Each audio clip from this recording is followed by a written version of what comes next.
Em primeiro lugar, quando a gente fala de uma mãe narcísica, a gente precisa pensar de onde nasce esse rótulo, se realmente é através de um diagnóstico ou se isso vem de um julgamento. E às vezes a gente está reclamando que a mãe está julgando, sendo que nós filhos também julgamos. E julgamos porque a gente ainda não desenvolveu uma percepção além de nós mesmos.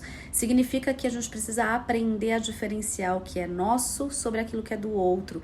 Existem muitas mães que projetam nos filhos dificuldades emocionais sobre aquilo que não foi resolvido na vida delas, às vezes com a própria mãe, com situações que aconteceram de história dela e que de fato isso transborda para o filho.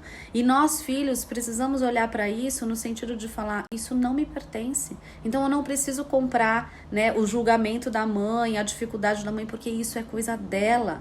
Então, para lidar com uma mãe difícil, com situações difíceis, em primeiro lugar, eu preciso diferenciar sobre aquilo que é meu e aquilo que é do outro. E o que é do outro, a gente deixa com o outro, a gente entrega para o outro, a gente não pega para nós, entende? Então, se de fato a gente tem uma mãe difícil, essa é uma dificuldade dela, como você consegue lidar com o fato dela ser difícil. Você vai lá e vai entrar no embate, vai entrar na guerra, ou você de repente pode se preservar, se retirar, se afastar, olhar para as dificuldades dela como dela e não comprar a dificuldade dela como sua, e você passar a ter a mesma dificuldade dela, que é de se relacionar. Então, volta para dentro, né? Deixa com ela aquilo que é dela e restabeleça o seu ser. E talvez você possa olhar para sua mãe no sentido de falar, sim, mãe, agora eu vejo que você carrega dores que eu nem tinha ideia, de coisas que vieram muito antes de mim e eu sequer tinha ideia.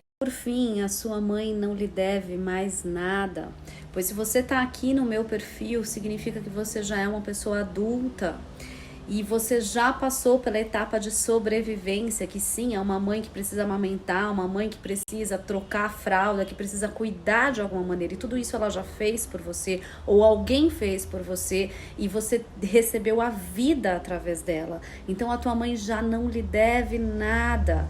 O que você acredita é que a tua criança ferida ainda precisa receber o carinho, a atenção, o elogio dessa mãe. Desista disso. Essa é a sua criança ferida, você precisa cuidar da sua criança ferida, se amaternar, se dar a si aquilo que talvez você perceba que não conseguiu receber da sua mãe, porque talvez tua mãe também não tenha recebido e não tinha como ela te dar aquilo que ela não teve. Então desista de achar que a sua mãe lhe deve algo. Tudo aquilo que os nossos pais não nos deram, como adultos, nós temos recursos suficientes para ir para o mundo e nos dar, nos presentear. Então, enquanto a gente fica na nossa criança ferida, dominada por nossa criança ferida, a gente perde o nosso tempo olhando para os nossos pais e cobrando deles, porque eles não me deram um amor suficiente, porque eles não fizeram isso, não fizeram aquilo, e blá, blá, blá, blá. E a gente perde tempo na vida e deixa de ir para o mundo conquistar aquilo que nós podemos agora, como adultos, nos oferecer e nos presentear.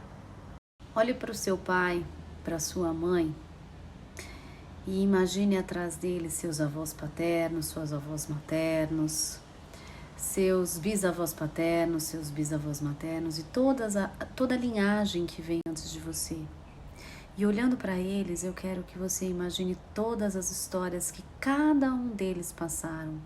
Cada percalço, cada dificuldade, cada dor, cada vitória, cada alegria, mas tudo o que eles viveram e o preço que eles pagaram sobre a vida para sobreviver a ponto que chegasse a vida até você. Essa é a grandeza da nossa ancestralidade, de tudo que eles viveram, sem os recursos que nós temos hoje e assim ainda sobreviveram. E você está aqui em nome de tudo que foi a vida deles.